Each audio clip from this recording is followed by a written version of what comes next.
छोड़ सतगुरु रामपाल जी परमेश्वर जी की जय हो। भाई और बहनों, पुस्तक धरती ऊपर स्वर्ग, इस पर वीडियो बनाने की श्रृंखला जारी है। इसी श्रृंखला में आज हमारा ये 5वें नंबर का वीडियो है। पिछले वीडियो में आप जी ने अध्यात्म के विषय में बहुत कुछ अच्छे से जाना और समझा है, और किस प्रकार से भक्ति मार्ग में व्यर्थ की सामाजिक परंपराएं, रीति रिवाज, कुरीतियाँ बाधक बनती हैं, वो भी हमने पढ़ा और समझा। और हमने ये भी जाना कि यदि हमने भक्ति को सफल करना है, मोक्ष प्राप्त करना है, तो इन तमाम प्रकार की व्यर्थ की परंपराओं का, कुरीतियों का, रीति रिवाजों का, त्योहारों का जो ये बोझ है, ये हमने अपने ऊपर से उतारना पड़ेगा। क्योंकि हमने सतलोक की यात्रा करनी है, बहुत लंबा सफ़र है। इसलिए यात्रा में समझदार व्यक्ति कम से कम सामान साथ में लेकर चलता है। आगे फिर भाई और बहनों, सवालकर्ता ने पूछा सतगुरु रामपाल जी से, क्या आपके अलावा कोई भी धर्म गुरु इन शास्त्रों के गूढ़ ज्ञान को नहीं जानता?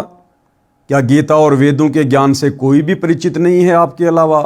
तो सतगुरु रामपाल जी ने कहा कि निसंदेह मेरे अलावा वर्तमान में धरती पर कोई भी धर्मगुरु किसी भी धर्म का, चारों वेदों से, गीता जी से या किसी भी धर्म की धार्मिक पुस्तक के यथार्थ ज्ञान से परिचित नहीं है। और सतगुरु रामपाल जी ने फिर ये प्रमाणित भी किया, साबित भी किया, गीता जी के श्लोक दिखाकर, अध्याय बताकर। और सतगुरु रामपाल जी ने यहाँ तक कहा कि हमारे गीता के अनुवादकों ने गीता के श्लोकों का अर्थ करते समय शब्दों का अनर्थ किया हुआ है, क्योंकि उन्हें तत्व ज्ञान नहीं था। और तत्व ज्ञान के बिना, सृष्टि रचना के बिना हम कभी भी इन धर्मशास्त्रों के मर्म को नहीं जान सकते। तो किस प्रकार से वर्तमान के हमारे गीता के अनुवादकों ने गीता के श्लोकों के अर्थों का अनर्थ कर रखा है, वो भी सतगुरु रामपाल जी हमें दिखा रहे हैं, बता रहे हैं, ताकि हमें अध्यात्म के विषय में सही प्रकार से जानकारी मिल सके। अब गुरुदेव कह रहे हैं कि मैं इस बात का ये प्रमाण देता हूं, ध्यान व धीरज के साथ सुन व देख।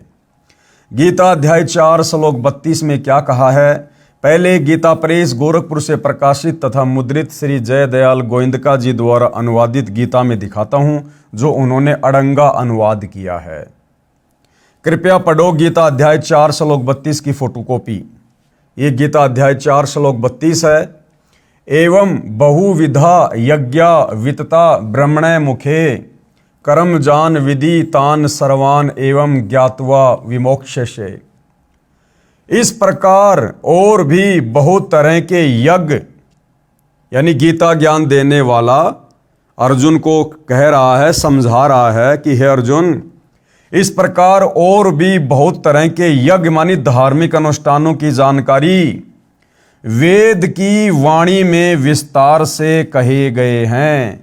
यहाँ पर भाई और बहनों, ये जो शब्द है ब्रह्मणे, इसका अर्थ गीता अनुवादकर्ता ने अपनी ज्ञानहीनता के चलते वेद की वाणी कर दिया, जबकि यहाँ पर ब्रह्मणे शब्द का अर्थ होता है सच्चिदानंद घन ब्रह्म, यानी परमात्मा, पूर्ण परमात्मा, कबीर देव, परम अक्षर ब्रह्म।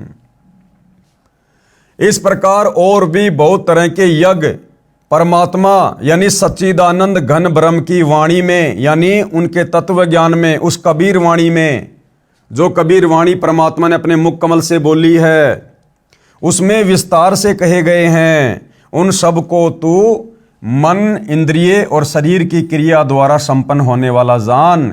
इस प्रकार तत्व से जानकर उनके अनुष्ठान द्वारा तू कर्म बंधन से सर्वदा मुक्त हो जाएगा। लेकिन गीता के अनुवादकर्ता ने गीता अध्याय 4 श्लोक नंबर 32 में इस ब्रह्मणे शब्द का गलत अर्थ कर दिया। ब्रह्मणे शब्द का अर्थ कर दिया वेद की वाणी, जबकि ब्रह्मणे शब्द का यथार्थ अर्थ है सच्चिदानंद घन ब्रह्म, यानी पूर्ण परमात्मा, कबीर साहिब की वाणी में, उनके तत्व ज्ञान में, उनके सूक्ष्म वेद में, कबीर सागर में विस्तार से सारे धर्म कर्म की जानकारी दी गई है। अब गुरुदेव भगवान ने इसका यथार्थ अनुवाद हमें समझाया है। इस अनुवाद में कई शब्दों के अर्थ गलत किए हैं। ब्रह्मणे शब्द का अर्थ वेद की तथा मुखे का अर्थ वाणी में किया है, जो गलत है। गीता अध्याय 17 श्लोक 23 में भी ब्रह्मणे शब्द है, वहां इसी अनुवादक ने अर्थ ठीक किया है। ब्रह्मणे का अर्थ सच्चिदानंद घन ब्रह्म किया है। यदि गीता अध्याय 4 श्लोक 32 में ब्रह्मणे का अर्थ सच्चिदानंद घन ब्रह्म किया जाए तो सही सरलार्थ हो जाता है, जो इस प्रकार बनता है। कैसे? जो गुरुदेव भगवान ने हमें समझाया है। परमेश्वर सबसे ऊपर के लोक में निवास करता है, वहां से चलकर पृथ्वी पर आता है। यथार्थ अध्यात्म ज्ञान यानी तत्व ज्ञान अपने मुख कमल से बोली वाणी में बताता है। अगर वेद की वाणियों में ही कंप्लीट अध्यात्म होता, तत्व ज्ञान होता, तो कबीर परमेश्वर को शतलोक से चलकर पृथ्वी पर प्रकट होकर अपने मुख कमल से तत्व ज्ञान के माध्यम से धर्म कर्म की जानकारी देने की आवश्यकता नहीं थी। तो वो परमात्मा यथार्थ अध्यात्म ज्ञान यानी तत्व ज्ञान, सूक्ष्म ज्ञान अपने मुख कमल से बोली वाणी में बताता है। एवं इस प्रकार बहुविधा बहुत प्रकार के यज्ञामानी धार्मिक अनुष्ठानों यानी यज्ञों पूजाओं का ज्ञान ब्रह्मणे यानी सच्चिदानंद घन ब्रह्म यानी परम अक्षर ब्रह्म के मुखे यानी मुख कमल से उच्चारित वाणी में यानी तत्व ज्ञान में विस्तार से कहा है। उन सब को कार्य करते करते किया जा सकता है, ऐसा जान। उन सब क्रियाओं को जानकर तू सर्वदा बंधन से मुक्त हो जाएगा। यानी उस तत्व ज्ञान के आधार से साधना पूजा करने के कारण तू कभी फिर जन्म मरण में नहीं आएगा। इस प्रकार तू मोक्ष प्राप्त करेगा। विशेष इन्हीं अनुवादकों ने गीता अध्याय 16 श्लोक 1 में यज्ञ का अर्थ प्रसंगवश धार्मिक पूजा व धार्मिक अनुष्ठान किया है, और इस गीता अध्याय 4 श्लोक 32 में भी यज्ञ का अर्थ पूजाओं किया जाए तो सरलार सही हो जाता है। अनुवादक ने यज्ञ का अर्थ यज्ञ किया है, यहां धार्मिक पूजाओं व अनुष्ठानों करना चाहिए। यानी गीता अनुवादकर्ताओं ने अर्थों का भी अनर्थ किया हुआ है अपनी नासमझी के चलते। गीता अध्याय 4 श्लोक 34 का इन्हीं अनुवादकों ने अनुवाद ठीक किया है, जिसमें कहा है कि उस तत्व ज्ञान को तू तत्वदर्शी ज्ञानियों के पास जाकर समझ। उनको भली भांति दंडवत प्रणाम करने से, उनकी सेवा करने से और कपट छोड़कर सरलता पूर्वक प्रसन्न करने से वे परमात्म तत्व को भली भांति जानने वाले ज्ञानी महात्मा तुझे उस तत्व ज्ञान का उपदेश करेंगे। गीता अध्याय 4 श्लोक 34। कृपया पढ़िए गीता अध्याय 17 श्लोक 23 की फोटोकॉपी, जिसमें ब्रह्मणे का अर्थ सच्चिदानंद घन ब्रह्म किया है। यानी जिस अनुवादकर्ता ने ब्रह्मणे शब्द का गलत अर्थ गीता अध्याय 4 श्लोक 32 में कर दिया, उसी ब्रह्मणे शब्द का सही अर्थ उसने गीता अध्याय 17 श्लोक नंबर 23 में सही किया है। ओम तत् सत इति निर्देशे ब्रह्मणे त्रिविध समर्तय ब्राह्मणा तेन वेद्या च यज्ञा च विहिता च पुरा। इस श्लोक में अनुवादकर्ता ने ब्रह्मणे शब्द का अर्थ बिल्कुल सही किया है, यानी सच्चिदानंद घन ब्रह्म। और इसी ब्रह्मणे शब्द का अर्थ यदि गीता अध्याय 4 श्लोक 32 में भी सच्चिदानंद घन ब्रह्म कर देता तो उस श्लोक का परफेक्ट अनुवाद होता। ओम तत् सत, ऐसे यह 3 प्रकार का, अब देखो यहां ब्रह्मणे शब्द है, इसका अर्थ बिल्कुल सही किया है। यानी ओम तत्सत, इस प्रकार ये 3 प्रकार का सच्चिदानंद घन ब्रह्म का नाम कहा है, यानी पूर्ण परमात्मा का नाम है, मंत्र है जपने का। उसी से सृष्टि के आदि काल में ब्राह्मण और वेद तथा यज्ञादि रचे गए। विशेष इससे स्पष्ट है कि वह तत्व ज्ञान श्रीमद् भगवद गीता में नहीं है। यदि होता तो गीता बोलने वाला यह कह देता कि उस अध्याय में बोला है, वहां पढ़ ले। दूसरी बात यह स्पष्ट हो जाती है कि उस तत्व ज्ञान सूक्ष्म वेद को स्वयं परम अक्षर ब्रह्म परमेश्वर अपने मुख कमल से बोलता है। उस तत्व ज्ञान बताने वाले तत्वदर्शी संत महात्मा की पहचान गीता अध्याय 15 श्लोक 1 में बताई गई है। क्या पहचान बताई गई है? आदि पुरुष परमेश्वर जिसकी मूल है, यानी वो परमपिता परमात्मा परम अक्षर ब्रह्म सारी सृष्टि की मूल है, उत्पत्ति का कारण है। उस ऊपर को मूल जाने, नीचे को शाखा वाले, जिस संसार रूप पीपल के वृक्ष को अविनाशी कहते हैं, उसके सब भागों के जो तत्व से जानता है, यानी उस संसार रूपी वृक्ष के सभी विभागों को जो तत्व से जानता है, वह वेद के तात्पर्य को जानने वाला वेदवित यानी तत्वदर्शी संत है। परमेश्वर कबीर जी सबसे ऊपर के लोक शतलोक में सशरीर चलकर पृथ्वी पर आए, अपने मुख से वाणी बोली जो सूक्ष्म वेद तत्व ज्ञान है। उसमें कहा है, कबीर अक्सर पुरुष एक पेड़ है, निरंजन वा की डार, तीनों देवा शाखा हैं, पात रूप संसार। अर्थात इस संसार रूपी वृक्ष का जो भाग धरती से ऊपर होता है वह तना तो अक्सर पुरुष है। यानी गीता अध्याय 15 श्लोक नंबर 16 में जो दो भगवान बताए गए हैं, क्षर और अक्षर। अक्षर पुरुष यानी जिसके पास सात संग ब्रह्मांड है, वो भक्ति रूपी पेड़ का तना है, और उसकी एक डार क्षर पुरुष जानो, यानी ये काल ज्योति निरंजन। वो क्षर पुरुष रूप डार पर लगी तीन देवताओं यानी रजगुण ब्रह्मा, सतगुण विष्णु तथा तमगुण शिव रूप शाखा जानो। उन शाखाओं पर लगे पत्तों को संसार के प्राणी जानो। आगे आपको विस्तार से वो चित्र दिखाकर भी समझाया जाएगा। गीता अध्याय 15 श्लोक 1 व 3 का ये सारांश है। इससे यह स्वयं सिद्ध है कि कबीर जी सच्चिदानंद घन ब्रह्म यानी परम अक्षर ब्रह्म हैं। उनके द्वारा बोला गया ज्ञान तत्व ज्ञान सूक्ष्म वेद है। अधूरे ज्ञान के कारण आपको यह भी शंका होगी कि जड़ यानी मूल कौन है तथा अक्षर पुरुष और क्षर पुरुष का वहां कहां प्रमाण है।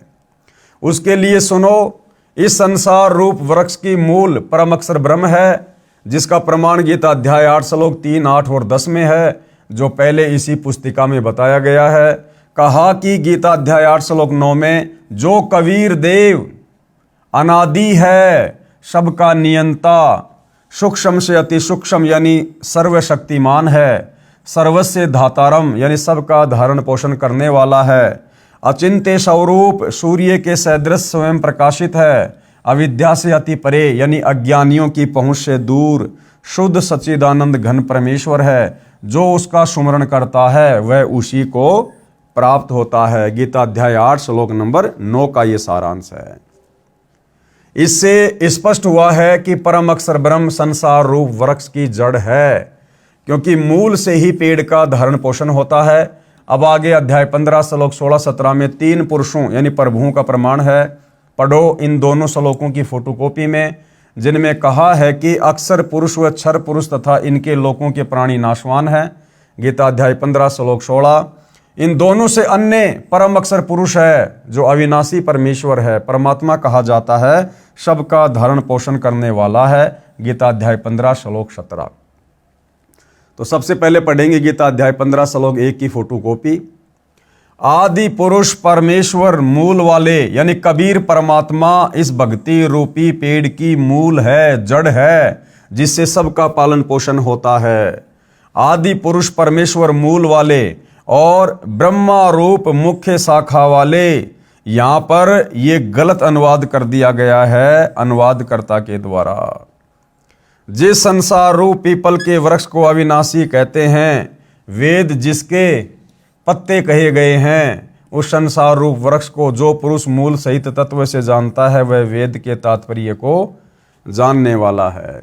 विशेष इस फोटोकॉपी के अनुवाद में भी गलतियां हैं, परंतु फिर भी सार स्पष्ट है। गलती क्या है? अधय शाखम का अर्थ ब्रह्मा रूप मुख्य शाखा वाले किया है, जबकि अधय का अर्थ होता है नीचे और शाखा यानी शाखा अर्थ सीधा है। ये उनकी अज्ञानता की झलक है। गीता अध्याय 15 श्लोक नंबर 16 की फोटोकॉपी, जिसमें दो भगवान बताए गए हैं, क्षर और अक्षर। दो इमो पुरुषें लोके यानी इस संसार में दो पुरुष दो भगवान है, एक क्षर है च अक्षर, दूसरा अक्षर है। एवं च क्षर सर्वाणी भूतानी कूटस्थ अक्षर उच्चते। इस संसार में नाशवान और अविनाशी भी ये दो प्रकार के पुरुष हैं यानी भगवान हैं। एक क्षर पुरुष यानी ये काल 21 ब्रह्मांड का स्वामी, दूसरा अक्षर पुरुष यानी ये 7 संग ब्रह्मांड का स्वामी। इनके संपूर्ण भूत प्राणियों के शरीर तो नाशवान है और जीवात्मा अविनाशी कहा जाता है। ये दोनों भगवान भी क्षर पुरुष और अक्षर पुरुष, और इन दोनों के लोक में रहने वाले सभी प्राणी ये सब नाशवान हैं, परंतु आत्मा सबकी अविनाशी है। फिर आगे जो अविनाशी परमात्मा है उसके विषय में बताया गया है, जो इन दोनों से सर्वश्रेष्ठ उत्तम परमात्मा है। गीता अध्याय 15 श्लोक 17, उत्तम पुरुष तू अन्य, उत्तम पुरुष यानी सर्वश्रेष्ठ परमात्मा तो इन दोनों से अलग है। परमात्मा इति उदाहरत है, जिसको वास्तव में भगवान कह सकते हैं। ये लोक त्रयम् अवश्य विवर्ति अवय ईश्वरे, जो तीनों लोकों में प्रवेश करके सबका धरण पोषण करता है। उत्तम पुरुष यानी सर्वश्रेष्ठ परमात्मा तो अन्य ही है, क्षर और अक्षर से, जो तीनों लोकों में प्रवेश करके सबका धारण पोषण एवं अविनाशी परमेश्वर परमात्मा इस प्रकार कहा गया है। अब ये पेड़ का चित्र है भाई और बहनों, संसार रूपी पेड़ का ये चित्र है। यानी सृष्टि रचना जिन भाई बहनों ने पढ़ी है उनको अच्छे से समझ में आ जाएगा। ये संसार रूपी पेड़ का एक चित्र है, पूरे संसार की रचना है। ये सृष्टि की रचना इस पेड़ से समझ में आ जाती है। पेड़ का जो ये नीचे का हिस्सा है, ये जड़ वाला, ये मूल वाला जो हिस्सा है, ये आपको पता है मिट्टी में रहता है, ये गुप्त रहता है, दिखाई नहीं देता है। ये क्या है? ये पूर्ण परमात्मा है, सारी सृष्टि का मालिक है, जो आप और हमें दिखाई नहीं देता, गुप्त रहता है, क्योंकि हमें इसको देखने की विधि का पता नहीं है, इसको प्राप्त करने की विधि का प्राप्त नहीं है। और इस पेड़ को, पूरे पेड़ को जो पोषण मिलता है, जो आहार मिलता है, वो कहां से मिलता है? इस जड़ से मिलता है, जो गुप्त है, जो जमीन के अंदर है। और इस जमीन से बाहर जो ये तना हमें दिखाई दे रहा है, जो मोटी डार है, ये तना है, ये अक्षर पुरुष है। ये क्या है? अक्षर पुरुष, जिसके साथ संग ब्रह्मांड है। तो अक्षर पुरुष का भी पालन पोषण कौन कर रहा है? अक्षर पुरुष के लोक में सर्व उन प्राणियों का धारण पोषण कौन कर रहा है? ये पेड़ की जड़ कर रही है, ये मूल कर रहा है। ये पूर्ण परमात्मा है, कबीर देव है, कबीर परमात्मा है। तो अक्षर पुरुष ये तना समझो, इस पेड़ का जो ये तना है, जो मोटी डार है, ये अक्षर पुरुष है, सात संग ब्रह्मांड का स्वामी है। अक्षर पुरुष एक पेड़ है, निरंजन वाकी डार। और इस पेड़ के इस तने से जो ये मोटी डार निकल रही है, एक जो मोटी डार निकल रही है, ये है क्षर पुरुष, काल ब्रह्म, ज्योति निरंजन, जिसके साथ संग ब्रह्मांड है। यानी अक्षर पुरुष तो ये हो गया, अक्षर पुरुष एक पेड़ है, और निरंजन वाकी डार, इस तने से जो मोटी डार निकल रही है, ये क्षर ब्रह्म है, क्षर पुरुष है, ज्योति निरंजन है, ब्रह्मा विष्णु महेश का पिता है, दुर्गा का पति है, ये काल है, जो गीता का ज्ञान श्री कृष्ण में प्रवेश करके बोल रहा है। तो इसका पालन पोषण भी कौन कर रहा है? इसी जड़ से हो रहा है। और ये जो मोटी डार है, काल है, ब्रह्म है, इस ब्रह्म से आगे तीन टहनियां निकल रही हैं, रजगुण ब्रह्मा, सतगुण विष्णु और तमगुण शिव जी। ये ब्रह्मा विष्णु महेश इस काल के पुत्र हैं, जो तीन टहनियां हैं। तो ब्रह्मा विष्णु महेश का और इनके लोकों में जितने प्राणी हैं, उनका पालन पोषण भी इसी जड़ से हो रहा है। इसी भक्ति रूपी पेड़ की जो मूल है, जो जड़ है, जो हमें दिखाई नहीं देता, ये कबीर भगवान, जो तीनों लोकों में प्रवेश करके सबका धारण पोषण करता है। और ब्रह्मा विष्णु महेश के बाद ये जो पेड़ के जो पत्ते हैं, ये है पात रूप संसार। ये आप और हम हैं भाई और बहनों, सभी जीवात्माएं, 184 खानियों में पड़े हुए प्राणी, हम इंसान, स्त्री या पुरुष, जीव जंतु जो भी हैं। तो ब्रह्मा विष्णु महेश के माध्यम से फिर ये खुराक आप और हमारे तक पहुंचती है, पात रूप संसार तक पहुंचती है। तो भक्ति रूपी पेड़ का, संसार रूपी पेड़ का पालन पोषण कौन कर रहा है? कबीर भगवान कर रहा है, जो गुप्त है, जो सतलोक में बैठा है, वहां बैठकर सबका पालन पोषण करता है। तो ये भक्ति रूपी पेड़ है, जिससे आपको सारी बातें समझ में आएंगी। अक्षर पुरुष एक पेड़ है, और निरंजन वाकी डार, फिर तीनों देवा शाखा हैं, और फिर पात रूप संसार। तो ये संसार रूपी पेड़ की ये जो आपको फोटोकॉपी दिखाई जा रही है, इसको वही बताएगा जो तत्वदर्शी संत होगा। ये तत्वदर्शी संत की पहचान बताई है गीता जी में, कि जो महापुरुष संसार रूपी इस वृक्ष की, पेड़ की उत्पत्ति को सही सही से बता देगा कि भैया इस पेड़ की मूल कौन है, जड़ कौन है, जो पूरे पेड़ को पोषण देती है, ये कबीर साहिब है। फिर इस पेड़ से बाहर, इस मूल से बाहर जो ये मोटा, जो ये तना है, ये कौन है? अक्षर पुरुष है। फिर इस अक्षर पुरुष से जो एक मोटी डार निकल रही है, ये कौन है? ये काल ब्रह्म है, ज्योति निरंजन है। फिर इस मोटी डार से आगे जो 3 टहनियां हैं, ये कौन है? ये ब्रह्मा विष्णु महेश है। और ये पात रूप क्या है? ये संसार है। हम सभी जीव जंतु हैं, प्राणी हैं, आत्माएं हैं। तो जो इसको सही प्रकार से बता देगा, इस कंप्लीट सृष्टि रचना को बता देगा, संसार रूपी पेड़ के सभी भागों को जो सही प्रकार से बता देगा, वो कौन होगा? तत्वदर्शी संत होगा। और तत्वदर्शी संत की भूमिका कौन निभाता है? स्वयं कबीर परमात्मा परम अक्षर ब्रह्म ही निभाता है, जो सही प्रकार से अपने द्वारा रची गई सृष्टि को समझा सकता है। आगे फिर किसी ने सवाल किया, आम हिंदू के मन में यह धारणा है कि संत रामपाल जी ब्रह्मा जी, श्री विष्णु जी व शिव जी की भक्ति छुड़वाते हैं, आप क्या कहोगे? तो गुरुदेव भगवान ने क्या उत्तर दिया?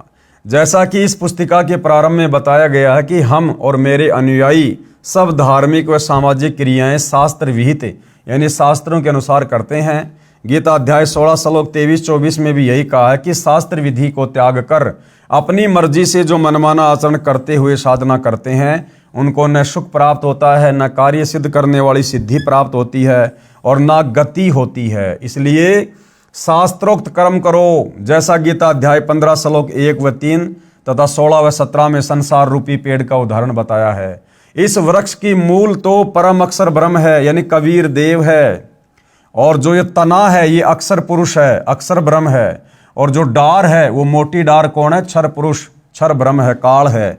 और तीनों देवता रजगुण ब्रह्मा, सतगुण विष्णु, तमगुण शंकर, ये शाखा हैं, जो 3 जो टहनियां हैं, तथा जो पत्ते हैं वो संसार के प्राणी हैं। दास रामपाल दास ब्रह्मा विष्णु तथा शिवजी व देवी देवताओं का सम्मान करता है तथा धार्मिक कर्म शास्त्रोक्त करता है और करवाता है। इसी क्रम में भक्ति की विधि शास्त्रोक्त करनी होती है। जैसे कोई आम या पीपल आदि का पौधा नर्सरी से मोल लाए तो उसको अपने घर आंगन खेत बाग में रोपने के लिए गड्ढा खोदा, उसमें सब पौधों को मूल की ओर से यानी जड़ की ओर से गड्ढे में रखकर चारों ओर मिट्टी लगाई, फिर उसकी सिंचाई की, पौधा पेड़ बना, फिर उसका लाभ मिला। यदि कोई अनजान उस पौधे को शाखाओं की ओर से गड्ढे में रखकर मिट्टी लगाकर सिंचाई करे, क्या वह पेड़ बनेगा? कभी नहीं, नष्ट हो जाएगा। तो इस भक्ति रूपी पेड़ की ब्रह्मा विष्णु महेश तो शाखा है, शाखा। हमने शाखाओं की पूजा नहीं करनी, पूजा हमने पेड़ के जड़ की करनी है, सिंचाई पेड़ की जड़ की करनी है, जिससे पूरे वृक्ष को पोषण मिलेगा। लेकिन हम नादानी में क्या कर रहे हैं? हम नादानी में ब्रह्मा विष्णु महेश रूपी शाखाओं की पूजा कर रहे हैं। हमने भक्ति रूपी पौधा उल्टा लगा दिया, उल्टा बीज दिया, जिस कारण से हमें भक्ति का कोई लाभ वर्तमान में प्राप्त नहीं हो पा रहा है। ठीक इसी प्रकार हम शास्त्रों में बताए अनुसार भक्ति रूपी पौधा रोपते यानी लगाते हैं, जो शास्त्र विधि अनुसार है, लाभदायक है। यानी गीता अध्याय 3 श्लोक 14 और 15 में भी स्पष्ट किया है कि अविनाशी परमात्मा यानी परम अक्षर ब्रह्म जो धार्मिक अनुष्ठानों में यानी यज्ञों में प्रतिष्ठित है, अर्थात उसी को इष्ट मानकर धार्मिक अनुष्ठान, पूजाएं, यज्ञ आदि करने चाहिए। कृपया देखिए सीधा तथा उल्टा बीजा रोपा हुआ भक्ति रूपी पौधे के चित्र तथा पढ़े गीता अध्याय 3 श्लोक 14-15 की फोटोकॉपी। अब ये देखिएगा भाइयों और बहनों, इस भक्ति मार्ग को अच्छे से समझने के लिए आप और हमने किस प्रकार से भक्ति साधना करनी चाहिए। ये जो आपको पौधा दिखाया गया है ये शास्त्र विरुद्ध साधना का है, जो शास्त्र विरुद्ध साधना वर्तमान में पूरा हिंदू समाज कर रहा है, जिसको करने के चलते हमें भक्ति मार्ग का कोई लाभ प्राप्त नहीं हो रहा। आप भाई बहनों ने देख लिया कि भक्ति रूपी पेड़ की जो जड़ है वो कौन है? वो कबीर परमात्मा है। यानी पेड़ को जो पालन पोषण मिलता है, जो आहार मिलता है, जो पोषण मिलता है, वो जड़ से मिलता है। यानी जड़ उस पेड़ का पिता है, उसका बाप है, जो उसको सारा आहार दे रहा है, जिसके बलबूते पर वो पेड़ फल फूल रहा है। तो हम भाई बहनों ने क्या कर लिया? हमने करनी तो थी जड़ की पूजा, यानी भक्ति रूपी जो ये पौधा है, हमने इसकी मूल की सिंचाई करनी थी, जल की सिंचाई करनी थी, हमने पानी डालना था, खाद डालना था जड़ में। यानी हमने साधना भक्ति पूजा करनी थी जड़ की। लेकिन आप और हमने अज्ञानता में क्या कर दिया, हमारे धर्मगुरुओं ने क्या करवा दिया, ब्रह्मा विष्णु महेश रूपी शाखाओं की पूजा शुरू करवा दी। यानी हमने भक्ति रूपी पेड़ को जमीन में उल्टा गाड़ दिया। हमने ब्रह्मा विष्णु महेश की पूजा करनी शुरू कर दी, हमने टहनियों की पूजा करनी शुरू कर दी। अब यदि कोई व्यक्ति आम खाना चाहता है, नर्सरी से आम का पौधा लेकर आता है, तो वो क्या करेगा, घर में आकर आम को कैसे लगाएगा, आंगन में वो गड्ढा खोदेगा। गड्ढा खोदने के बाद में पेड़ को वो टहनियों की तरफ से जमीन में गाड़ेगा या फिर जड़ को जमीन में गाड़ेगा। तो जाहिर सी बात है वो जड़ को जमीन में गाड़ेगा। लेकिन हमारे धर्म गुरुओं ने इस भक्ति रूपी पेड़ की जड़ को तो ऊपर कर दिया, और जो टहनियां हैं ब्रह्मा विष्णु महेश जिनके फल लगते हैं, उनको जमीन के अंदर ही गड़वा दिया। यानी ब्रह्मा विष्णु महेश की पूजा करनी शुरू करवा दी, जिस कारण से हमारा ये भक्ति रूपी पौधा सूख जाता है। हमें किसी प्रकार का कोई लाभ अध्यात्म का नहीं होता है। यदि हमने भक्ति रूपी पेड़ को सही प्रकार से लगाया होता, यानी शास्त्र अनुकूल सही भक्ति हमने की होती, तो भाइयों और बहनों आप और हमें इस भक्ति का पूरा लाभ मिलता। तो आज वर्तमान में पूरा हिंदू समाज भक्ति कर रहा है, मंदिर में जा रहा है, हर प्रकार से तीर्थों पर धामों पर व्रत कर रहा है, भंडारे कर रहा है, लेकिन कोई किसी प्रकार का लाभ उसके भाग्य में कोई परिवर्तन नहीं हो रहा है। यदि परिवार में किसी की मृत्यु होनी है तो हो रही है, किसी की अकाल मृत्यु हो रही है तो हो रही है, किसी के ऊपर संकट आ रहे हैं, दुख आ रहे हैं तो आ रहे हैं। क्यों? क्योंकि हमने भक्ति रूपी पौधे को उल्टा बीजा हुआ है। अब यदि हमने भक्ति रूपी पौधे को सही प्रकार से बीजना है, यानी शास्त्र अनुकूल भक्ति करनी है, तो क्या करना होगा, इस प्रकार से करना होगा भाइयों और बहनों। क्योंकि ये भक्ति रूपी पेड़ है, इसकी जो जड़ है वो पूर्ण परमात्मा है, कबीर साहिब है, जो तीनों लोकों में प्रवेश करके सबका धारण पोषण करता है। गीता अध्याय 15 श्लोक नंबर 17, उत्तम पुरुष तु अन्य परमात्मा इति उदारते ये लोक तरम अवश्य विभर्ति अवेश्वरे। तो ये भक्ति रूपी पेड़ की जड़ है, मूल है, यानी पूरी सृष्टि का मालिक कौन है, कबीर परमात्मा। तो हमने उस कबीर परमेश्वर जी की पूजा करनी चाहिए, अपना इष्ट मानकर कबीर भगवान की हमने पूजा करनी चाहिए। जब कबीर भगवान की पूजा करेंगे तो ये खुराक कहाँ जाएगी, ये पेड़ का जो ये तना है, जो जमीन से बाहर है, मोटी डार, जो अक्षर पुरुष है, ये खुराक यहाँ जाएगी। अक्षर पुरुष से फिर खुराक कहाँ जाएगी, ये काल है, जो मोटी डार है, ये काल है, क्षर पुरुष है, ज्योति निरंजन है, ये ब्रह्मा विष्णु महेश का पिता है, यहाँ जाएगी। और फिर इस डार से, यानी इस काल ब्रह्म से फिर ये भक्ति रूपी खुराक कहाँ जाएगी, इस मोटी डार से जो 3 टहनियाँ निकल रही हैं, रजगुण ब्रह्मा, सतगुण विष्णु, तमोगुण शिव जी, इन तीनों देवताओं के पास हमारा संस्कार जाएगा। क्यों? क्योंकि हमने पूजा किसकी की, पूर्ण परमात्मा कबीर साहिब की हमने पूजा की, शास्त्र विधि अनुसार हमने पूजा की, इष्ट मानकर। तो हमारे संस्कार बनेंगे, फिर हमारे संस्कार परमात्मा ऐसे भेजेगा अक्षर पुरुष के माध्यम से, फिर ये इस काल के पास आएंगे, काल से फिर हमारे संस्कार ब्रह्मा विष्णु महेश के पास आएंगे, और फिर इन्हीं टहनियों के फिर फल लगेंगे, और फिर हम पात रूप संसार, हम फिर इसका आनंद भोगेंगे, यानी भक्ति का लाभ उठाएंगे। तो हमने पूजा तो करनी चाहिए थी पूर्ण परमात्मा कबीर साहब को इष्ट मानकर, और हमारे नादान धर्म गुरुओं ने हमारे से पूजा शुरू करवा दी ब्रह्मा विष्णु महेश की 3 शाखाओं की। और यदि हम इन 3 शाखाओं को, जिनके फल लगते हैं, यदि हम इनको जमीन में गाड़ देंगे और सोचेंगे इसके आम लगेंगे, कभी नहीं लगेंगे, ये पेड़ हमारा सूख जाएगा। तो हमने इस प्रकार से शास्त्र अनुकूल साधना करनी पड़ेगी भाइयों और बहनों, तब जाकर हम अध्यात्म का लाभ उठाएंगे, हमारी मुक्ति होगी। गीता अध्याय 3 श्लोक 14-15 की फोटोकॉपी। संपूर्ण प्राणी अन्न से उत्पन्न होते हैं, यानी अन्न खाकर ही हम जिंदा रहते हैं। अन्न की उत्पत्ति वृष्टि से, यानी वर्षा से होती है, और वृष्टि किससे होती है, यज्ञ करने से होती है, और यज्ञ विहित कर्मों से उत्पन्न होने वाले हैं। विहित कर्म यानी शास्त्र अनुकूल साधना करने से। यहाँ पर ये वेद लिख दिए यहाँ पर, जो कि ये गलत है। और वेद को अविनाशी परमात्मा से उत्पन्न हुआ जान, वेद नहीं ये ब्रह्म है, ब्रह्म काल, ब्रह्मो उद्दम। इससे सिद्ध होता है कि सर्वव्यापी परम अक्षर ब्रह्म परमात्मा सदा ही यज्ञ में प्रतिष्ठित रहता है। तो जब हम उस कबीर परमात्मा को इष्ट मानकर भक्ति पूजा करेंगे तो हमारे संस्कार बनेंगे, फिर वो संस्कार आप और हमारे पास में ब्रह्मा विष्णु महेश के माध्यम से आएंगे।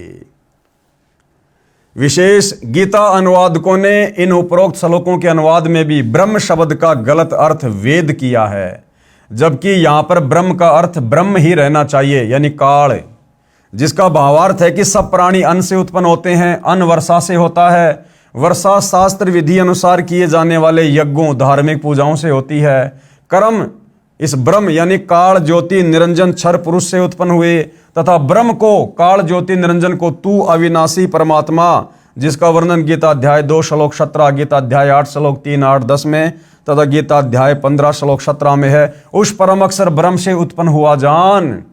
वही परम अक्षर परमात्मा यानी परम अक्षर ब्रह्म जो सर्वव्यापक है, कबीर देव यज्ञों में प्रतिष्ठित है, यानी इष्ट रूप में मूल रूप में पूज्य है। कबीर परमेश्वर जी ने सूक्ष्म वेद तत्व ज्ञान में बताया है कि कबीर एक साधे सब सदें, सब साधे सब जाए। यदि हम एक कबीर परमात्मा की पूजा करेंगे, भक्ति रूपी पेड़ की मूल की पूजा करेंगे, तो हमें सर्व लाभ प्राप्त होंगे। और यदि हम सबकी पूजा शुरू कर देंगे, उन पत्तों में पानी डालना शुरू कर देंगे, टहनियों में पानी डालना शुरू कर देंगे और जड़ में पानी नहीं डालेंगे, खाद नहीं डालेंगे, तो हमें कुछ भी लाभ नहीं मिलेगा। तो कहते हैं एक साधे सब सदें, पेड़ की जड़ की पूजा करने से पूरा पेड़ फलता फूलता है। एक साधे सब सदें, सब साधे सब जाए, और माली सींचे मूल को फले फूले अगाए। जो ज्ञानी आत्मा होगी, जो ज्ञानी भगत होगा, वो केवल मूल की पूजा करेगा, यानी मूल परमात्मा कबीर देव को इष्ट मानकर पूजेगा, तो भक्ति रूपी पौधा फलेगा फूलेगा, यानी भक्ति के सारे लाभ मिलेंगे, अंत में मोक्ष भी मिलेगा। अर्थात पौधे की मूल को मिट्टी में गाड़कर सिंचाई करने से पौधे के सब भाग, तना, डार, शाखा तथा पत्ते विकास करेंगे। एक के साधने से यानी एक की पूजा करने से सब सद जाएंगे। यदि पौधे को उल्टा रोप कर शाखाओं की सिंचाई करेंगे तो सब नष्ट हो जाएंगे, क्योंकि ये विधि गलत है। इसी प्रकार परम अक्षर ब्रह्म मूल रूप को इष्ट रूप में मानकर पूजा करेंगे तो सब देवता प्रफुल्लित बढ़ेंगे, यानी उनके पास हमारे धर्म कर्म शास्त्र प्रमाणित संग्रहित जमा हो जाएंगे। वे फिर हमारे कर्मों का फल हमें देते रहेंगे और बिना मांगे देंगे। गीता अध्याय 3 श्लोक 10 और 15 तक यही विस्तार पूर्वक बताया है कि शास्त्र अनुसार साधना भक्ति करके देवताओं यानी वृक्ष की शाखा रूपी देवताओं को बढ़ाओ। शास्त्रोक्त विधि से बढ़ाए हुए देवता तुमको बिना मांगे ही फल देंगे। यदि हम किसी फैक्ट्री में काम करेंगे, मेहनत से काम करेंगे, मर्यादा में रह के काम करेंगे, तो ऑटोमेटिक हमारी तनख्वाह बनकर मैनेजर के पास जाएगी और मैनेजर बिना मांगे हर महीने हमें तनख्वाह देगा ही देगा। तो यदि हम पूर्ण परमात्मा को इष्ट मानकर भक्ति करेंगे तो हमारे शुभ संस्कार बनेंगे। हमारे शुभ संस्कारों का फल इन्हीं ब्रह्मा विष्णु महेश के माध्यम से परमात्मा फिर हमें देगा, बिना मांगे देगा, ऑटोमेटिक देगा। जैसे पौधा पेड़ बना तो सब तना डार शाखा बढ़ी, विकास हुआ, फिर शाखाओं को फल लगेंगे, बिना मांगे ही लगेंगे। यानी शास्त्र विधि अनुसार साधना करने से हमारे धर्म कर्म बनेंगे। वे इन देवताओं ब्रह्मा विष्णु तथा शिव जी के पास जमा होते रहेंगे। ये कर्म फल ही देते हैं, ईमानदारी से देते हैं, बिना मांगे ही देंगे, क्योंकि हमारे शास्त्र अनुसार भक्ति कर्म है। अन्य जो शास्त्र विधि त्याग कर मनमाना आचरण करते हैं, यानी देवी देवताओं की पूजा करते हैं, ब्रह्मा विष्णु महेश को परमात्मा मान के पूजा करते हैं, उनको कोई धर्म कर्म पुण्य नहीं बनते, उनको कोई लाभ नहीं होता। इसलिए हम परम अक्षर ब्रह्म को इष्ट रूप में प्रतिष्ठित करके शास्त्रोक्त भक्ति करते हैं। कौन? हम सतगुरु रामपाल जी के भगत परम अक्षर ब्रह्म यानी कबीर देव को अपना इष्ट मानकर, और हमें पता चल गया कि वो कबीर देव वर्तमान में संत रामपाल जी के रूप में स्वयं धरती पर प्रकट है। अर्थात संत रामपाल जी के भगत केवल अपने गुरुदेव को इष्ट मानकर पूजा करते हैं, जिस कारण से हमें भक्ति से मिलने वाले सर्व लाभ प्राप्त होते हैं, जिससे सुख भी मिलता है, सिद्धि की प्राप्ति भी होती है, जिससे कार्य सिद्ध होते हैं तथा गति यानी मुक्ति भी होती है। मैं शास्त्र विधि अनुसार भक्ति करने को कहता हूँ, भक्ति छुड़वाता नहीं। तो सतगुरु रामपाल जी क्या कह रहे हैं कि हमारे विषय में जो लोगों की गलत धारणा है कि संत रामपाल जी तो देवी देवताओं की पूजा छुड़वाते हैं, छुड़वाते नहीं बल्कि शास्त्र विधि अनुसार उनकी भक्ति करवाते हैं। गीता अध्याय 3 श्लोक 10 की फोटोकॉपी प्रजापति ब्रह्मा ने कल्प के आदि में यज्ञ सहित प्रजाओं को रचकर उनसे कहा कि हे तुम लोग इस यज्ञ के द्वारा वृद्धि को प्राप्त हो, यह यज्ञ तुम लोगों को इच्छित भोग प्रदान करने वाला हो। गीता अध्याय 3 श्लोक 11 की फोटोकॉपी। इस यज्ञ के द्वारा देवताओं को उन्नत करो, वे देवता तुम लोगों को उन्नत करें। इस प्रकार निस्वार्थ भाव से एक दूसरे को उन्नत करते हुए तुम लोग परम कल्याण को प्राप्त हो जाओ। गीता अध्याय 3 श्लोक 12 की फोटोकॉपी। यज्ञ के द्वारा बढ़ाए हुए देवता तुम लोगों को बिना मांगे ही इच्छित भोग निश्चय ही देते रहेंगे। इस प्रकार उन देवताओं के द्वारा दिए हुए भोगों को जो पुरुष इनको बिना दिए स्वयं भोगता है वह चोर ही है। यानी गीता अध्याय 3 श्लोक नंबर 12 क्या कह रहा है कि यदि हमने परम अक्षर ब्रह्म को इष्ट मानकर भक्ति की, हमारे संस्कार बने, वो संस्कार इन देवताओं के पास आए और ये देवता फिर हमारे को बिना मांगे सब कुछ देते हैं। और फिर यदि हम उस कबीर परमेश्वर को, परम अक्षर ब्रह्म को भोग लगाए बिना जो अन्न खाते हैं तो समझो फिर हम पाप खा रहे हैं। क्योंकि देवी देवताओं के माध्यम से हमें जो सुख मिलते हैं वो किसने दिए? परम अक्षर ब्रह्म ने, कबीर देव ने, परम अक्षर ब्रह्म ने। और फिर वो अन्न जो हमें देवताओं के माध्यम से मिल रहा है, ब्रह्मा विष्णु महेश के माध्यम से जो सुख सुविधा मिल रही है, यदि उस भोजन का उस कबीर परमेश्वर को, इष्ट को भोग लगाए बिना हम खाते हैं तो समझो हम तो पाप खा रहे हैं, हम उसके चोर हैं, चोर। इसलिए भाई और बहनों, गीता अध्याय 3 श्लोक नंबर 13 क्या कह रहा है? यज्ञ से बचे हुए अन्न को खाने वाले श्रेष्ठ पुरुष सब पापों से मुक्त हो जाते हैं। यानी जो साधक, जो भगत अपने इष्ट कबीर देव को भोग लगाकर फिर भोजन ग्रहण करता है, वो भोजन प्रसाद बन जाता है। उस प्रसाद को खाने से फिर हमारे पाप कर्मों का नाश होता है। और जो पापी लोग अपना शरीर पोषण करने के लिए ही अन्न पकाते हैं, वे तो समझो पाप को खा रहे हैं। तो भाई और बहनों, इस दुनिया में, पूरी सृष्टि में, वर्तमान में दुनिया को तो यही नहीं पता कि वो परम अक्षर ब्रह्म कौन है जिसको इष्ट मानकर पूजा करनी चाहिए, सारी सृष्टि का मालिक कौन है। और जिन थोड़ी बहुत आत्माओं को इस बात का ज्ञान है कि वो कबीर भगवान है, वे आत्माएं हैं सतगुरु रामपाल जी के भगत। अब सतगुरु रामपाल जी के भक्तों में भी 90% को ये नहीं पता कि वो कबीर परमात्मा वर्तमान में कौन है, कहाँ है, जिसको भोग लगाकर अन्न खाने से हमारे पाप कर्म का नाश होगा। तो वो दया केवल सतगुरु रामपाल जी की चंद आत्माओं के ऊपर हुई है। और वो आत्माएं हैं साध संगति से जुड़े हुए सत्सेवक भाई बहन। क्योंकि सतगुरु रामपाल जी के मार्ग में वर्तमान में 2 पार्ट हो चुके हैं, एक सतलोक आश्रम, दूसरे साध संगति से जुड़े भाई बहन। तो साध संगति से जुड़े भाई बहन प्रतिदिन अपने घर पर अपने गुरुदेव को इष्ट मानकर, पूर्ण परमात्मा मानकर, विधि विधान अनुसार भोग की आरती के साथ भोग लगाकर अन्न ग्रहण करते हैं। यानी वर्तमान में यदि पाप कर्मों का नाश किन्हीं आत्माओं का हो रहा है तो केवल साध संगति से जुड़ी हुई आत्माओं का हो रहा है। हे जेंटलमैन, इस प्रकार गीता को मेरे अतिरिक्त किसी ने नहीं समझाया। कौन कह रहे हैं? सतगुरु रामपाल जी, सारा विवरण देकर। क्योंकि किसी को ज्ञान ही नहीं है। मैं इसलिए कहता हूं कि मेरे अतिरिक्त कोई भी सही साधना करता और करवाता नहीं है। हम अविनाशी परमेश्वर परम अक्षर ब्रह्म की भक्ति इष्ट मानकर करते हैं, जो सबका धारण पोषण करने वाला है, जो गीता ज्ञान बताने वाले से अन्य है, जो पाप काटकर सुखी करता है। उल्टे लटके संसार रूप वृक्ष के चित्र को तथा उल्टे सीधे भक्ति रूपी पौधों के चित्रों को ध्यान से देखो, सब आसानी से समझ आ जाता है। विश्व के मानव से अनुरोध करता हूं कि सारा जहान इसी परमेश्वर की शरण में आए और परम शांति यानी पूर्ण मोक्ष को तथा सनातन परम धाम यानी सत्यलोक को प्राप्त करके सदा सुखी रहे। अधिक जानकारी के लिए निम्न संपर्क सूत्रों पर संपर्क करें। इस पुस्तिका को या अन्य पुस्तक ज्ञान गंगा, गीता तेरा ज्ञान अमृत व जीने की राह आदि को निःशुल्क मंगवाएं। SMS में अपना पूरा पता, फ़ोन नंबर लिखें, पुस्तक आपके घर पहुंच जाएगी। एक बार में एक पुस्तक के लिए SMS करना होगा, एक से अधिक एक SMS पर नहीं भेजी जाएगी। एक पढ़ो फिर दूसरी निःशुल्क मंगाओ। प्रचार प्रसार समिति बरवाड़ा, संपर्क सूत्र ये इनके मोबाइल नंबर हैं। धन्यवाद। सर्व मानव समाज का शुभ चिंतक रामपाल दास, शतलोक आश्रम बरवाड़ा, जिला हिसार, हरियाणा, भारत। तो भाइयों और बहनों, धरती ऊपर स्वर्ग पुस्तक पर वीडियो बनाने की श्रृंखला आज समाप्त हुई, क्योंकि ये छोटी छोटी पुस्तकें हैं, कोई 50 पेज की है, कोई 100 पेज की है, कोई 60 पेज की है। तो हम भगत भाई बहनों ने जो ये वीडियो बनाने की श्रृंखला शुरू की है, हमारा मकसद यही है कि हम भक्ति से दूर बैठे समाज को भी एक संदेशा दें, क्योंकि परमात्मा स्वयं संत रामपाल जी के रूप में धरती पर आए हुए हैं, प्रकट हैं, विद्यमान है।